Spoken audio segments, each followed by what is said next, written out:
Soul Tribe was insanely different. You don't see someone BIPOC, you don't see a woman in there, and you don't see someone so calmly navigating these choppy waters of this industry.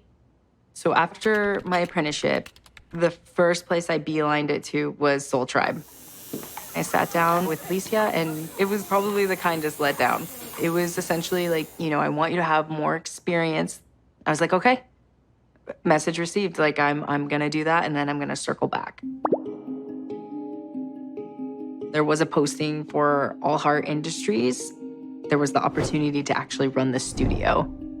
I've never heard of it before, but I was still kind of new to the Denver tattoo scene, so I was like super interested.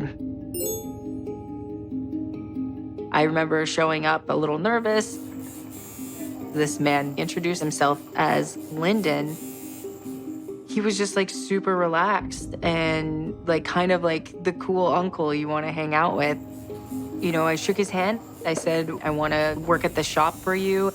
And he was like, okay. And just like really built me up. Like positive words of affirmation, just like really supportive. And he goes, so both our names are going to be on the business license.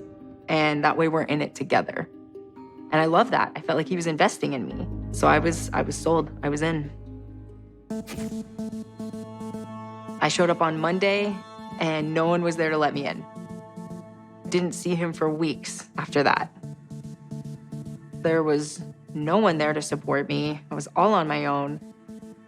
I had a lot of questions. I've never run a shop before. The lack of communication or contact was starting to become a little concerning.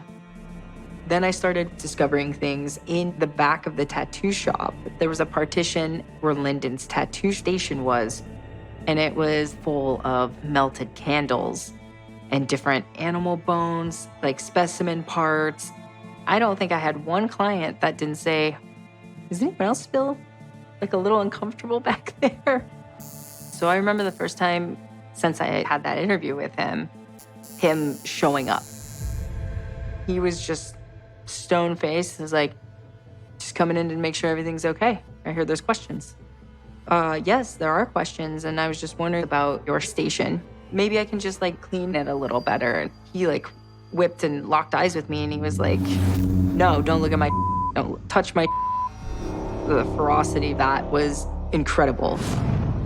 He had this smile where he just loved it. He just became this very aggressive person. And when I say became, he actually just started to show who he was.